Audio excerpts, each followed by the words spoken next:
Hey everybody, and welcome to Q&A Wednesday, where I answer the questions that you have about your health and fitness goals. Now today I'm working remote, so kind of a weird location, hoping that we don't have any technical difficulties. I sometimes have trouble with the Wi-Fi here, so we'll see if it works, because I've got a great topic today. You're going to want to talk about this, listen to it.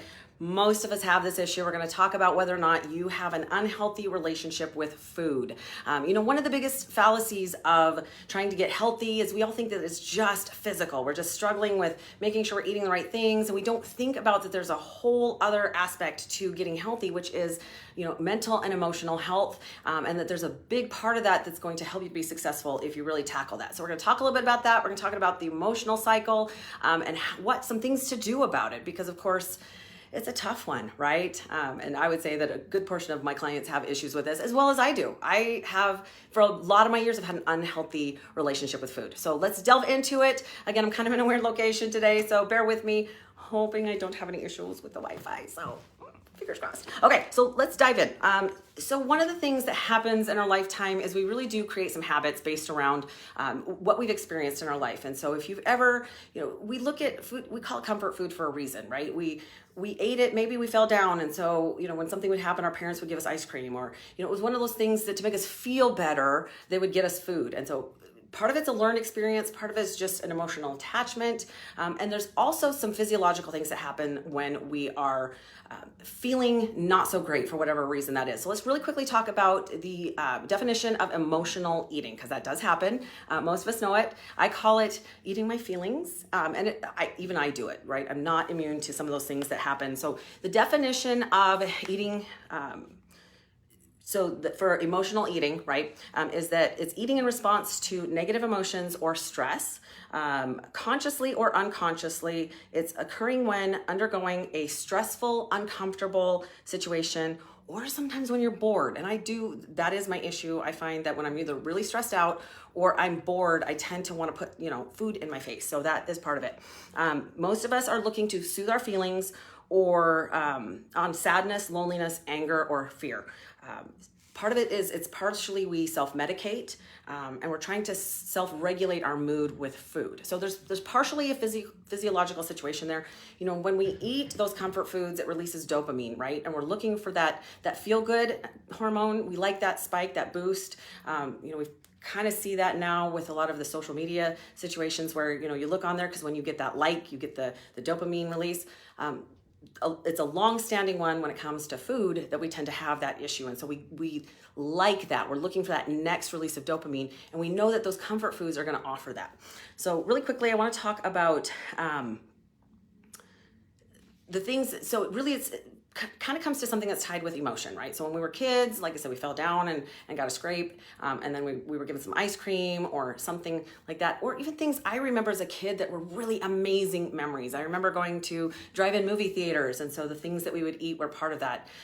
So they're usually tied to emotion, and we're looking for that feel good. We want that release of the dopamine, which does make us feel good, right? And of course it's fleeting. It's one of those situations where we feel good momentarily, right? Because we get that, but then once we're done and that goes away, and it goes very, very quickly, right? Then we're looking for more. So then it becomes a vicious cycle.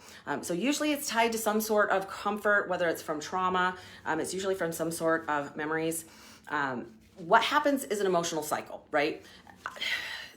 Kind of like the guilt cycle, but it's also involved in this. So let's talk about the emotional cycle. So number one, what happens is some sort of stressor or trigger happens.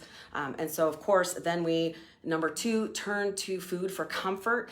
It's literally, the problem is that food is acceptable, right? It's socially acceptable. So we don't look at it the same as other drugs like alcohol and some other things that people use to kind of tune out of the world, or to make them feel better. But we're getting a similar response. That's why we get addicted to food. Partially the fact that food is so processed.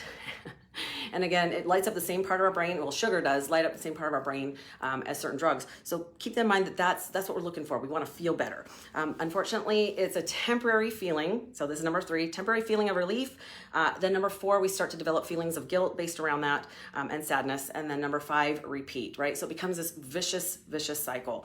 And we're going to talk about some options in a minute on how to overcome that. I know it's difficult.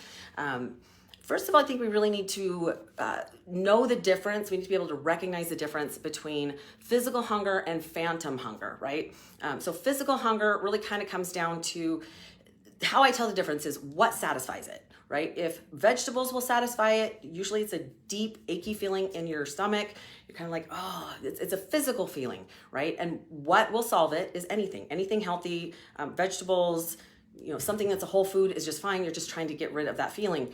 If it's a phantom hunger, right, it's up in our mind, it's going to be something that's a comfort food. So junk food, sugar filled, right? It's going to be something that's probably not super healthy for us. So that's how you kind of differentiate that.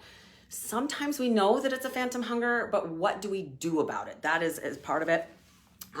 So we're gonna talk about that in just a second, but what ends up happening is over time, these become a learned behavior, right? So if you come home from a stressful day, your job is very stressful, you come home and the first thing you want is a glass of wine. Well, over time, that becomes a habit. You have a stressful day, you come home and immediately your body wants that wine. So it becomes a habit. If you ever heard of Pavlov's dogs, right? That was the experiment where they, over time, every time that they would ring a bell, they would offer the dogs food. And so over time, they would ring the bell and they wouldn't bring the food, but the dogs would still salivate. So our body expects that habit, that response when we've had that kind of a day.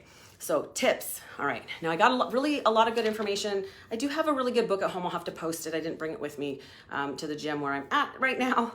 But it does really kind of focus on the emotional side of eating and journaling and figuring out what those triggers are and coming up with alternatives and strategies in order to overcome that. And we'll kind of include that right now. But a lot of this was from a really good article by, I believe it's draxe.com. So he came up with some really good options in order to help you through figuring it out and what to do about it. So number one, you have to be able to identify the triggers.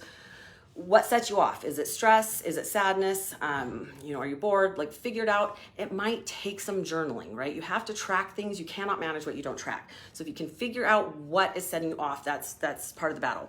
Number two, avoid severe calorie restriction. So a lot of times we go on these diets, right? And we think, I just got to eat less, right? So then when we get stressed or have that trigger, not only are we fighting the trigger, but now we're so hungry anyway, that becomes part of the problem.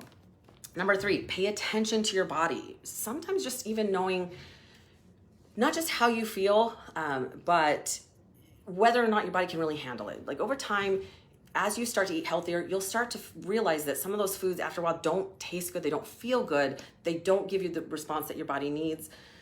That takes a little bit of focus. You're gonna have to really pay attention to that, do some journaling, but that is something, if you can pay attention to what your body really needs. Is it a craving? Is it, are you having an emotional response? And then figuring out what tactic you can use for that. Number four, enjoy meal times and engage in them and be present. How many times do you sit down, watch TV at the same time, and all of a sudden you look down, the pizza's gone or the bag of chips, right? We're not paying attention. We're not focusing on the fact, the taste, what it does. Some of the tips that I've heard over time for success is to sit at a table, don't be doing multiple things while you eat, and really pay attention to how it feels, how it tastes, how does your stomach feel, are you filling up? Some of those things that your body tells you to tell you that you're full, you're feeling it, your stomach is full, versus usually if it's unhealthy processed food, you're not going to get some of those triggers or some of those that response that you're full. So paying more attention is going to help with that. All right, number five, find another emotional outlet. Okay, again, you're going to have to find a new coping mechanism. I think that in our day and age, we've all learned, especially through this pandemic, that's kind of been our response. I don't feel good. I'm not happy with what's going on. I'm upset. I'm stuck in my house. I'm going to eat because it makes me feel good temporarily. And then we get stuck in that emotional cycle of eating more and more. And number six, practice self-care and acceptance. And it's a tough one. Mental health and emotional health is so closely related and tied in with our physical health, right? Unfortunately, we kind of look at this section and then this section, but if we look at ourselves holistically and we start to realize that everything plays a role, right? If I eat the right things, my body actually produces serotonin. I feel good. I don't feel depressed. But if I don't eat, the right things, I don't feel good. Or if I eat too much sugar, that kind of relates to the fact that I'm depressed. There's a lot more there. We have to look at yourself as a whole being and take into consideration multiple aspects of health, not just nutrition, not just exercise, but there's some other things that are an important part of that formula for you. And it really is about you figuring out your groove and what works best for you. And it's going to be different than what works for everybody else. And that's my job as a coach, try to help you to find that good map that works best for you. So there are some really great books on this. I will post some things down below when I finally get home tonight, so that if you like to read, you want some more information on that, it's a really good option. I'm hearing good things about some apps and things that are available right now. I've got to check it out myself before I tell you that it's a good option, or refer that to you. But really make sure that you're taking that into consideration when you're really trying to head for a good health goal. And remember, it's a lifestyle. It's not going to happen overnight. You're going to have some downfalls. Success is messy. It's not linear. You're not going to lose 1 pound per week if you just have a 500 calorie deficit. There's more to it than that. So be patient with yourself. Your body works really hard for you. So have an incredible night. I appreciate everything that you guys do and the comments that you have. If you have a great topic, a question, please either leave a comment down below. You can also message me directly at Facebook Messenger with your question, your topic, your concern. Would love to talk to you about it. I always respond, right? The other thing is you can find every other Q&A Wednesday that I've done for about the last 5-6 years on my YouTube channel under Fillmore Fitness. Please subscribe so that you know when anything new pops up. We hit a good number this morning, so kind of fun. So have a great night, you guys. Stay cool. It's very warm out where I live. I'm sweating already. Have a good one, and until next week, that is a Q&A Wednesday. Stay happy and healthy, my friends. Good night.